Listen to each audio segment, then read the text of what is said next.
Hey guys, it's Poo here with another update on the current Corrupted Dungeons meta. There has been no major PvP balancing patches since the last time we made a video on the topic, but there are some major changes that's been developing in the game. The biggest of these developments is the disappearance of melee weapons from the meta. Now, it is important to mention that the way we define meta here is by the popularity of a weapon or a build, not by its actual effectiveness. So when I say melee weapons are disappearing from the Corrupted Dungeons meta, I don't mean that all melee weapons are trash now. I just mean that there are fewer people playing these weapons now, at least in Slayer dungeons. This is hugely due to the fact that kiting builds such as Plate Frost has become extremely popular, which makes it a huge pain in the butt to try to play any of these melee weapons. If you take a look at the top infamy ladder board, you'll find that 9 out of the top 30 players I can actually get corrupted dungeon information from are playing some sort of frost build. So basically 1/3 of them are playing some sort of frost build.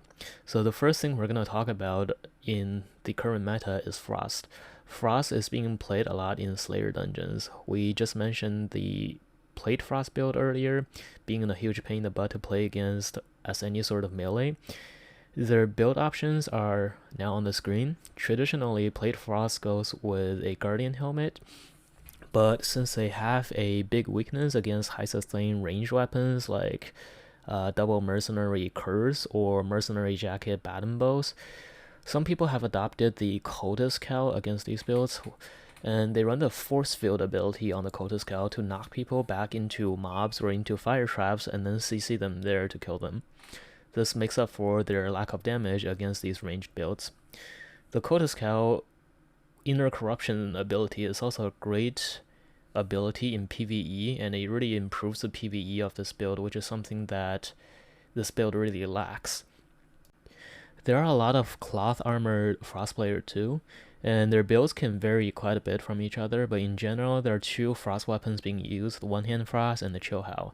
And most of them are using Taproot offhands, but some of them are using Tome of Spell offhands. Guardian helmets are popular, but cultist cowls are also popular. And Sandals of Purity is almost universal across the board, but some of them are using Refreshing Sprint for their shoes. And then for their cape, it's almost always a Bridgewatch cape. Okay, so again, there's a lot of variations when playing this build.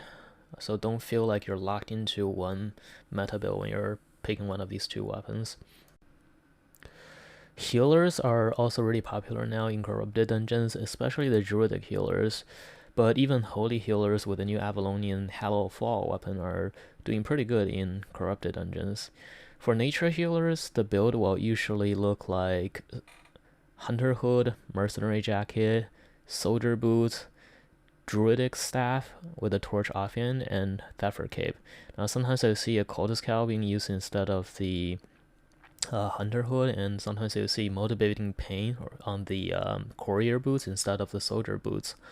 Bridgewatch Cape is used too sometimes, and the offhand can be Avalonian Shield instead of Torch. Sometimes you also see a Great Nature Staff instead of the Druidic. The Great Nature Staff is a lot more vulnerable to purges and interrupts, so the Druidic Staff is more popular, but there are some people using the Great Nature as well. It's worth noting here that the Nature Staffs are really strong against Curse and Light Crossbows because you can change their W to Cleanse Heal, which removes the Light Crossbow and the Curse Ease. Of the top 30 players, there are currently only one person playing Nature, but the Nature build is extremely popular in the lower ranks, especially in Stalker dungeons, because a lot of the less experienced players just don't know what to do against them. Druidic Staff is hard countered by Bloodletters with Assassin Jacket. The Druidic Staff build is hard countered by Bloodletters with Assassin Jackets. This Bloodletter build is currently my personal favorite as far as melee weapons go, because there's a lot of versatility in the weapon. Against most matchups, you'd want to do Infernal Shield on the jacket, Q2, and Chain Slash W. There's a lot of mobility in this setup, pretty good damage, and you get an iframe on the W that lets you dodge otherwise devastating skills like Claymore Ease. There are a lot of matchup-specific adjustments you can make in this build. For example, against broadswords, you can change the Q1 and just straight up out-damage them. And against druidic staffs, you can change your Q to Q1, your W to Forbidden Stab, and your jacket skill to Ambush. Recently, a lot of people have been putting mercenary jackets in their builds, especially nature players, curse players, and bow players. If you face someone using mercenary jacket with a weapon that does not rely on dots, like a nature staff or a whispering bow, for example, assassin jacket is very useful because when you go into stealth, they cannot attack you, and if they can attack you, they can heal with bloodlust. This works well against natures, but not so well against dot-based builds like Curse Staff, for example, because the dot will be on you, and even when you're in stealth, they will still be healing. Of the top 30 players, there are currently 3 people using this build, and 2 people using this weapon, but with a different build. Namely, they're using the Plate Armored Rat build from 2 metas ago. So 5 Bloodletter players in the top 30.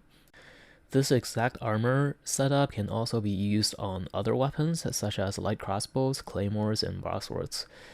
Light crossbows tend to use Cultist Cow instead of Hunter Hood, but Hunter Hood can work too. The advantage of the Cultist Cow, though, is that you can change the helmet skill to Force Field against the melee players that are using Hunter Hoods. Since the light crossbow is a kiting weapon, this works really well. A lot of the light crossbow players with high infamy use Spectre or Tenacity jackets for the extra IP, but they're only using the Infernal Shield in PvP. I'd personally recommend Assassin jacket over these other options because the Ambush skill is a skill that is actually useful to counter certain matchups. But it's just a personal preference, and of the top 30, there are currently 4 people using this build. After the nerfs to Dagger Q2, Shadow Edge stun duration, and the one-hand dagger ease damage, there are very few people now who still use the one-hand dagger in Corrupted Dungeons, and all of the ones that are still using one-hand dagger in high-level Corrupted Dungeons are using this build with a Royal Helmet, Lyrian Cane, and Demon Cape, and the idea is to get a stun chain into a Demon Cape and basically just one burst people. This build, however, only works with really high IP, since the stun duration scales with IP, and without that high IP, you don't really get good enough of a stun duration, so you probably won't one burst people. And you might not even get a CC chain at all, actually, since the W stun duration will be shorter, and the person you're trying to kill might be able to pop a defensive in between your W stun and your helmet stun. So this is really just a, one of those 8.3 builds that only works in Slayer with high IP. And currently, of the top 30 players, there are 3 people using this build. The most popular curse build in Corrupted Dungeons now is with a Mercenary Jacket, Spectre Hood, Soldier Boots, and the Cape and Offhand are kind of all over the place, but personally I would recommend a Bridgewatch Cape and Avalonian Shield Offhand. Theffer Cape and Keeper Capes are good capes as well, and the Torch Offhand are pretty good too especially if you're using Grudge as your W option. And of the top 30 players, there are 3 using the one-hand curse. I mentioned earlier that Hallowfall, or the Avalonian Holy Staff, is also looking really strong in Corrupted, and here's their build. Just like the Druidic Staff, there's a really obnoxious amount of sustain in this weapon, which makes it really hard to play against, but the greatest advantage of this weapon over the Druidic Staff is the amount of utility the E offers. The E is a 15-second leap skill, so it's really good mobility in that skill. It gives you an iframe so you can block damage with it, and it also allows you to jump across wind walls or jump across fire traps without taking damage or without getting knocked back. And also it's a CC skill, right? It's a hard CC, so you can use it to interrupt things like cultist robes. Now there are some variations in the way people build for this weapon, but the highest ranked Hallowfall player builds with a Helm of Valor, Scholar Robe, Purity Symbols, Mist Collar Offhand, and a Bridgewatch Cape. but there are some other options as well, and I'll put those on the screen. Of the top 30, there are currently 2 people using this build. Finally, we're going to talk about swords. Swords were the most popular weapon in Corrupted Dungeons for a while after the last balancing patch, but because they were so popular, every other build in Corrupted Dungeons were basically made to kill swords. This is especially true when it comes to all the Frost players. Swords are definitely not out of the picture completely, but as far as the corrupted meta goes, their popularity has definitely dropped a lot since the last video. And in the upcoming patch notes, we see that there's going to be some incoming nerfs to the Claymore E and the Iron Whale W, so you can expect their popularity to drop even further after that.